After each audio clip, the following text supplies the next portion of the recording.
Tu as peut-être déjà vécu un état dépressif et tu l'as surmonté. Ou bien, tu vis actuellement un état dépressif, mais tu ne sais pas comment le surmonter, mis à part avec les médicaments que ton médecin t'a prescrits. Alors ce n'est pas forcément aujourd'hui un sujet très facile à aborder, l'état dépressif, mais il est important quand même que tu comprennes sa source. Déjà, prenons la définition du Larousse concernant l'état dépressif. Sa définition est la suivante: c'est un état pathologique marqué par une tristesse, avec une douleur morale, une perte d'estime de soi, un ralentissement psychomoteur. Les synonymes qui y sont associés sont l'abattement, l'accablement, l'anéantissement et le découragement. La personne alors ressent un vide intérieur. Elle ressent ce qu'on appelle un vide émotionnel. Elle ressasse ni plus ni moins ses pensées qui la dévalorisent, et notamment des pensées du passé, ce qui l'entraîne inconsciemment vers un comportement d'autodestruction. Comme tu le sais déjà peut-être, mais l'état dépressif touche chacun d'entre nous un jour ou l'autre, y compris les célébrités, les personnes richissimes. Personne n'est à l'abri de cette douleur. Bien souvent, pour surmonter cet état dépressif, des personnes prennent des médicaments ou suivent ni plus ni moins qu'un programme afin de pouvoir s'en libérer. Alors, qu'est-ce qui peut bien nourrir cette douleur ? Bonjour et bienvenue, chers auditeurs et auditrices et amis, j'espère que tu vas bien. Je suis Jonathan Desjours, coach et thérapeute de l'inconscient. Alors, qu'est-ce qui fait qu'on s'intéresse aujourd'hui à cet état dépressif, notamment par rapport à l'inconscient ? L'état dépressif implique donc une profonde tristesse intérieure, une accumulation donc d'émotions refoulées, provoquant donc un conflit entre le corps et l'esprit. Cette maladie est reliée à un événement donc marquant de ta vie. L'état dépressif se traduit donc par la dévalorisation et la culpabilité qui te ronge de l'intérieur. Si tu es dépressif, tu te sens minable, un moins que rien. Tu vis alors dans le passé constamment et tu as de la difficulté à en sortir. Le présent et l'avenir n'existent pas pour toi. L'état dépressif est souvent un état donc décisif dans ta vie, comme par exemple pendant la période de l'adolescence, parce qu'elle t'oblige à te remettre en question. Tu peux avoir une vie différente à tout prix. Tu souhaites bouleverser tes idéaux, tes rêves et la réalité. Tu es bouleversé entre ce que tu es et ce que tu veux être. C'est littéralement un balancement intérieur, donc qui peut être à la fois chimique ou hormonal, entre ton individualité qui est totalement méconnaissable pour toi. Tu te sens alors limité dans ton espace et tu perds doucement le goût de vivre, l'essence de ton existence. Tu te sens alors inutile à ce moment-là. En d'autres termes, l'état dépressif prend sa source dans une situation que tu vis face à ton propre territoire. Et quand je dis territoire, c'est celui qui t'appartient, ton espace vital. Ça peut être donc les personnes qui t'entourent, par exemple tes parents, tes enfants, tes amis, ton conjoint, ou bien tes animaux de compagnie, ou bien toute autre chose comme ton travail, ta maison et tes meubles. Le conflit que tu vis peut être lié donc à un élément de ton territoire que tu as peur de perdre. Ça peut être par exemple une dispute qui a eu lieu justement dans ton environnement et qui te dérange. Ça peut être par exemple une dispute entre tes enfants ou avec ton conjoint. Ou bien toute autre chose, comme par exemple, tu peux avoir la culpabilité d'avoir vendu un bien, d'avoir acheté un nouveau bien qui ne te correspond pas ou qui correspond à moins bien que ce que tu avais. Et donc tu ressasses le passé à ce moment-là. Voici quelques expressions qui montrent comme quoi tu peux te sentir dans un état dépressif. C'est lorsque tu emploies souvent le mot « tu m'étouffes »,« tu me pompes l'air »,« fais de l'air ». Parfois aussi, tu peux éprouver de la difficulté à délimiter ou à marquer ton espace, ton territoire. C'est-à-dire que tu vas tout simplement demander à ce que les personnes passent plus souvent chez toi. Et à ce moment-là, tu te poses la question, qu'est-ce qui m'appartient en exclusivité et qu'est-ce qui appartient aux autres? Tu fais de la confusion. Tu deviens alors une personne très perméable avec ton entourage. Tu ressens aussi tout ce qui se passe autour de toi. Et ceci découple ta sensibilité, ton sentiment de limitation et l'impression d'être envahi par ton entourage. Ainsi, tu abandonnes parce que tu trouves la charge beaucoup trop lourde sur tes épaules, sur le plan émotionnel. Et donc à ce moment-là, tu n'as plus le goût de vivre et tu te sens coupable d'être ce que tu es. Tu peux même avoir tendance à l'autodestruction. Tu peux aussi avoir besoin d'attention pour t'aider à te valoriser. À ce moment-là, l'état dépressif devient donc un moyen inconscient pour manipuler ton entourage. Alors, il y a plusieurs types d'états dépressifs. Il y a tout d'abord l'état dépressif lié à la saisonnalité, la saison, notamment l'hiver. À l'arrivée de l'hiver, bon nombre de personnes, le fait qu'il y ait moins de soleil, que le ciel est bas et que le climat s'y prête pas beaucoup aux sorties, la personne aura tendance justement à avoir un état dépressif. Bien souvent, cet état dépressif est lié inconsciemment aux croyances, aux certitudes inconscientes que la personne s'est dites durant ces dernières années. Ce sont des expressions que la personne a employées chaque année, notamment avant l'arrivée de l'hiver. Comme par exemple, je n'aime pas froid et la nuit, ou la nuit tombe rapidement, ou cette saison me fait déprimer. Auquel cas, forcément, comme c'est une expression qui devient forcément une certitude, ton cerveau, ton inconscient, suit ce schéma. Il suit ni plus ni moins le fait d'être déprimé. Et donc, il est certain que tu vas vivre à chaque fois, durant toutes ces périodes, cette émotion de tristesse à ce moment-là. Donc, il est logique que tu n'aies pas forcément le moral au beau fixe. Pour cela, je te conseille, ni plus ni moins, de changer tes croyances et de cesser de critiquer ou de juger cette période par rapport à ce qui se fait dehors, mais plutôt en y ajoutant par exemple des mémoires, c'est-à-dire des événements heureux que tu as passés pendant ces moments-là. Ça peut être une raclette avec tes amis ou avec ta famille, ou bien un autre événement joyeux que tu as partagé pendant cette période. Il y a un autre événement qui peut être lié aussi à cet instant présent, notamment l'hiver. Pourquoi? Parce que c'est un moment qui est favorable à ce que tu reviennes aussi dans le passé, comme par exemple ce vide émotionnel, qui va te rappeler par exemple comme quoi tu es seul. Et si tu es seul, forcément ça va te rappeler ton passé, notamment si tu avais été marié, et auquel cas tu ne ressentais pas cette solitude. Donc ça peut te rappeler donc ton divorce, ça peut te rappeler aussi des ennuis financiers, ou la baisse de tes revenus financiers, ça peut te rappeler aussi des ennuis que tu as eus avec ton voisinage, ou pas.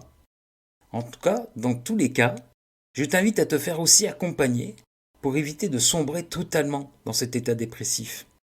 Parce que bien évidemment, il s'agit à ce moment-là de te libérer, ni plus ni moins, de ces souvenirs émotionnels liés à ce passé.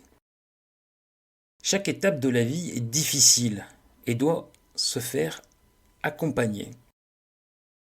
Parce que surmonter parfois les défis seuls, ce n'est pas toujours évident. Et puis il y a une dépression liée à une forte culpabilité. Alors ça peut être le fait de te sentir coupable par exemple par rapport à un événement dont tu es responsable. Ça peut être un accident, ça peut être le décès d'un frère ou d'une sœur, d'un père, d'une mère, d'une épouse, d'un enfant. Auquel cas tu n'as pas forcément été le responsable, mais tu te sens quand même responsable de leur disparition. Et donc tu vas créer forcément un vide émotionnel et tu vas replonger ni plus ni moins dans ces souvenirs. Il y a un autre état dépressif dans lequel on ne parle très rarement. Il s'agit aussi d'une émotion de culpabilité. Mais on en parle très peu. Il s'agit bien évidemment du jumeau disparu. Ce qu'on appelle ni plus ni moins la perte d'un jumeau intra-utérin. Selon bon nombre de scientifiques, à la conception, il y a plusieurs cellules qui se forment dans le ventre de la mère. Et dans la plupart du cas, il ne reste plus qu'une cellule sur toutes celles qui ont été présentes. Eh bien, ce qu'on peut retenir, c'est que inconsciemment, la cellule qui reste en vie a toujours le ressenti des autres présences, c'est-à-dire des autres présences des cellules. Et donc inconsciemment, eh bien, l'enfant qui va naître va avoir ni plus ni moins le ressenti d'avoir perdu un jumeau. Et donc il va se sentir inconsciemment dans une forme de culpabilité de vivre. Et cette forme de culpabilité de vivre va entraîner ni plus ni moins un état dépressif régulier. La personne va se sentir pas forcément à son aise ou pas forcément ni plus ni moins à sa place sur cette terre. L'enfant va vivre ni plus ni moins un abandon des autres, avec une notion donc de culpabilité très forte à ce moment-là. Il y a un autre état dépressif dont on parle peu aussi, c'est le conditionnement transgénérationnel. Alors quel que c'est ce conditionnement transgénérationnel? Eh bien il s'agit de ni plus ni moins qu'une personne avec qui on a vécu durant notre temps d'enfance. Ça peut être très bien nos parents, comme nos frères et sœurs, ou bien un parent éloigné, qui avait ni plus ni moins des états dépressifs réguliers. Et auquel cas, eh bien, on va faire une sorte de mimétisme par rapport à ce qu'on a pu enregistrer, notamment sur lequel on a été conditionné. Pourquoi? Parce qu'on a vu que la personne avait été, par exemple, elle était très attentionnée, que les autres membres de la famille étaient très attentionnés vis-à-vis de cette personne, et qu'elle avait pratiquement tout ce qu'elle voulait parce que justement, elle était fatiguée, dans la tristesse. Et les autres membres étaient toujours là près d'elle. Et donc, inconsciemment, cette personne va vouloir reproduire cet état dépressif afin qu'on puisse s'occuper d'elle. Donc il est évident que lorsque tu détectes ce type d'anomalie chez toi ou peut-être chez d'autres personnes, eh bien il est vital que ces personnes se fassent accompagner de faire en sorte de se faire déconditionner de cet état. Il y a aussi cet autre état dépressif qui est dû notamment au regard des autres, vis-à-vis de toi, vis-à-vis de ton physique. Cette dévalorisation physique que tu as, notamment en te regardant par exemple, et en regardant les autres, et auquel cas tu te compares et tu te juges aux autres. Cet état dépressif est lié au fait que tu as peur d'être seul, d'être jugé et d'être mal aimé par rapport aux autres. Et donc, si tu ne ressembles pas physiquement ou tu n'as pas la même vie que les autres, eh bien à ce moment-là, ça te met dans un état dépressif de dévalorisation de toi. Et tu vis donc une énorme culpabilité, une énorme solitude à ce moment-là. Et cela existe notamment tout particulièrement chez les adolescents, mais aussi chez les adultes. Lorsqu'ils, par exemple, ils intègrent une nouvelle société, un nouveau poste, eh bien à ce moment-là, chaque adulte va prendre ce qu'on appelle un masque social afin de pouvoir s'intégrer notamment dans une équipe ou au sein d'une entreprise de peur d'être abandonné ou rejeté. À ce moment-là, la personne va vivre ce qu'on appelle une dissociation. C'est-à-dire que d'un côté, chez elle, elle sera elle-même, et de l'autre côté, elle sera en représentation. Cette forme de dissociation induit automatiquement un état dépressif plus tard. Encore une fois, l'inconscient te renvoie toujours les mêmes automatismes réalisés durant ton enfance, ton adolescence, ou bien lorsque tu es adulte. Dès lors que tu as un événement ou une situation similaire qui se produit dans ton environnement, eh bien ton inconscient va te resservir ni plus ni moins le même schéma de pensée et de réaction. Et donc tu vas revivre un état dépressif. À ce moment-là, il est important pour toi de prendre conscience de toutes ces causes, de ces différents états dépressifs.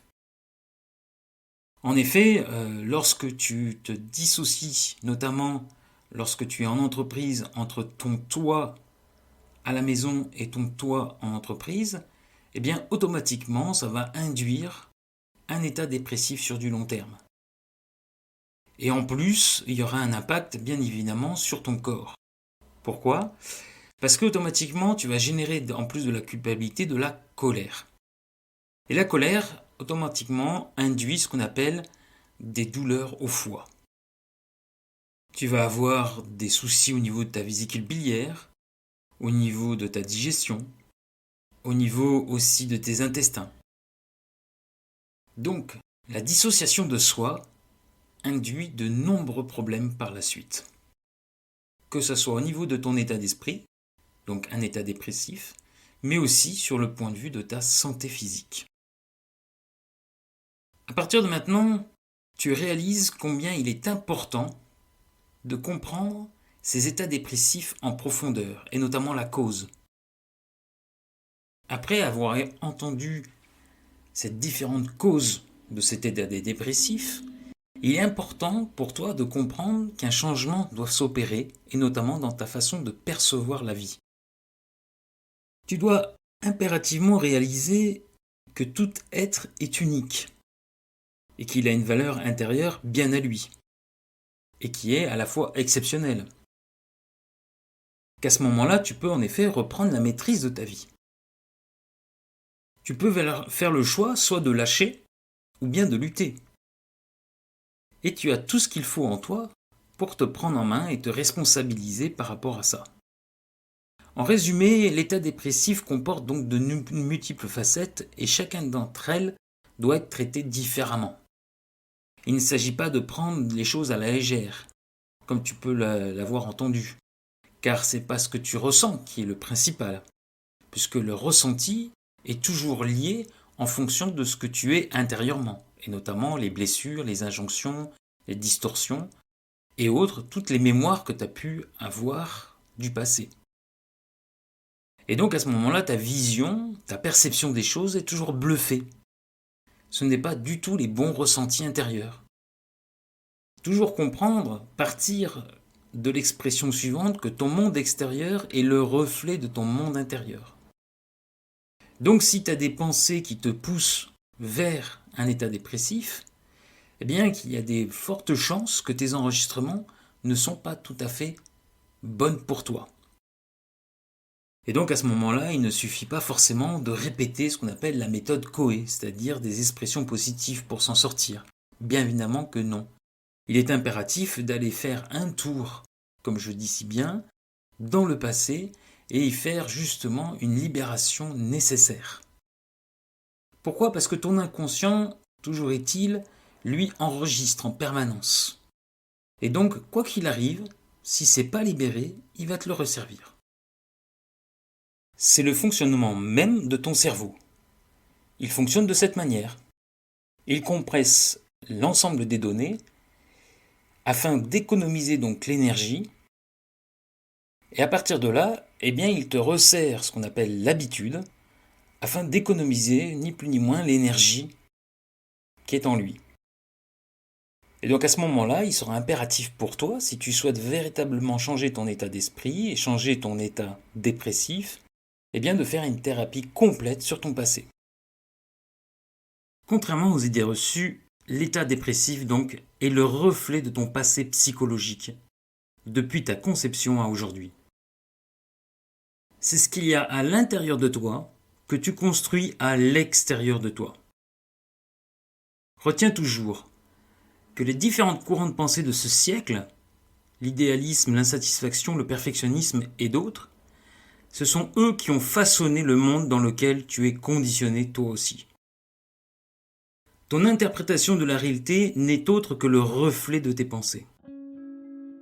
Alors, que vas-tu faire si tu as envie de te donner le meilleur ? Chers auditeurs, auditrices et amis, notre épisode s'arrête là. Je te remercie pour ton attention et te donne rendez-vous pour un autre épisode. Tu peux écouter et t'abonner donc à l'ensemble de mes épisodes afin de suivre la connaissance de ton inconscient sur les différentes plateformes d'écoute en fonction de ta préférence, que ce soit Deezer, Spotify, Apple Podcasts ou autres, ainsi que sur mon site internet www.mon-inconscient.fr.